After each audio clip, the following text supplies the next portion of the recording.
Olá pessoal, tudo bem com vocês? Me chamo Leonardo Almeida, sou lá do Instituto Federal Goiano Campus Urutaí. Estou atualmente no quinto período de Ciências Biológicas e hoje estou aqui para dar continuidade a uma série de vídeos da nossa disciplina de Fisiologia Vegetal. Estarei abordando hoje com vocês um micronutriente essencial para todas as plantas, que é o manganês. Eu estarei trazendo para vocês as principais funções do manganês na planta, como identificar o déficit do manganês, como identificar o excesso e também como que o manganês é absorvido.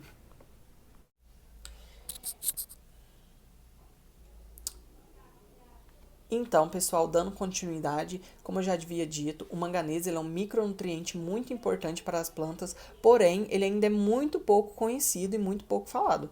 O manganês, apesar de muita gente não saber, ele é um dos micronutrientes que está em segundo lugar na exigência de micronutrientes metálicos das plantas. Ele é tão importante que ele é responsável pela absorção de alguns nutrientes como o nitrogênio, que lá na síntese proteica é essencial e a planta não desenvolve sem proteínas, né? Ele também é responsável lá na fotossíntese, na parte da síntese de clorofila e na parte da fotólise, que ele é responsável também pela parte da quebra da água, né? O manganês, ele é encontrado na natureza, no solo, né? Na verdade, na forma de silicato e dióxido. Então, pessoal, falando um pouquinho agora de como identificar excesso de manganês ou falta, é bem simples. Vou colocar uma imagem para vocês, mas basicamente a falta do manganês tem gente que confunde ela com a falta de nitrogênio, que também está correlacionado com a falta de manganês, né? Porque o manganês é um dos responsáveis pela absorção do nitrogênio. Mas assim, basicamente você, numa folha de soja, você consegue observar claramente quando há falta de manganês, porque ela é bem mais fácil de analisar pela espessura e tal e pelas nervuras dela. As nervuras dela vão ficar bem mais grossas e bem mais clorofiladas, bem verdes, enquanto o meio das folhas, as beiradas das folhas vão estar bem amareladas, bem amareladas. E aí, quando a gente vê o excesso de manganês, é como se fosse uma necrose da planta. Ela vai ficar meio marronzada, sabe? A folha. E aí, chega a hora de você, no caso da falta, né?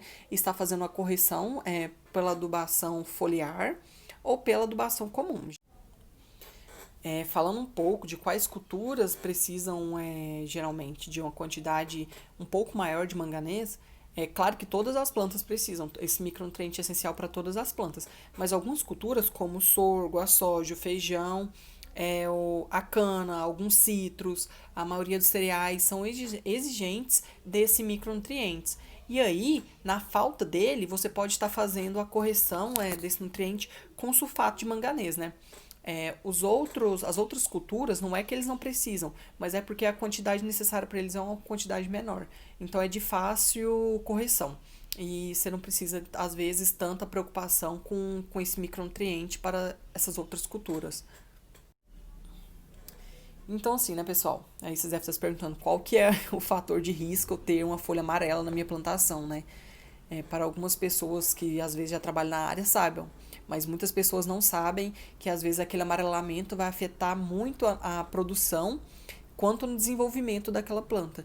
Ao se pensar que a planta necessita de uma quantidade boa de clorofila para a sua fotossíntese ser eficaz. Uma vez que a superfície da planta está muito amarelada, a fotossíntese vai cair lá embaixo, o desenvolvimento da planta vai ser baixo e a produção também provavelmente vai ser de baixa eficácia. E aí, só para lembrar, eu acho que eu não falei no início do vídeo, o nome desse amarelamento do amarelamento é clorose.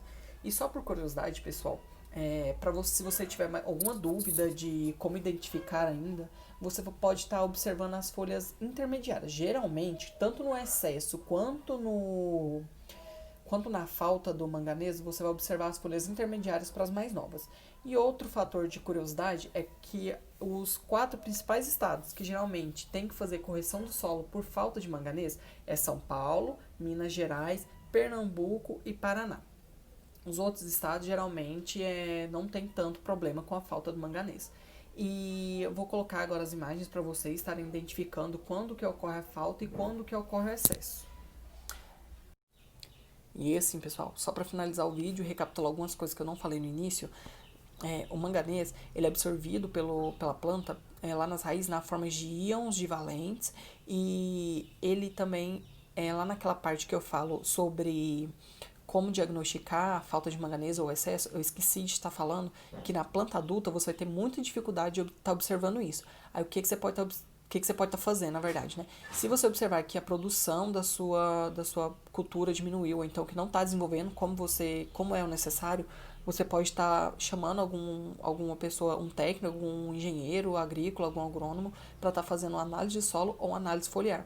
E nunca automedicar as suas plantas com o que você acha, com o que você viu por aí na internet. Você geralmente precisa de o acompanhamento, né, de alguém especializado, alguém que seja da área, para estar te fazendo as indicações corretas e você não ter mais prejuízos, né? Às vezes nem é falta de manganês, pode ser falta de outro nutriente, ou às vezes seja mesmo a falta de manganês, você está interpretando de forma errada, e se você fizer automedicação, você pode estar tomando um prejuízo futuramente muito maior. Por isso que é sempre importante a gente ter alguém especializado da área nos acompanhando em caso de dúvidas.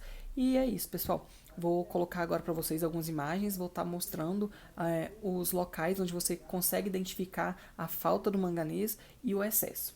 Então aqui, pessoal, na primeira imagem é a necrose, né, o excesso de manganês que eu ouvi falado. Na segunda imagem é a falta do manganês, o amarelamento. Desde já agradeço e até a próxima, pessoal.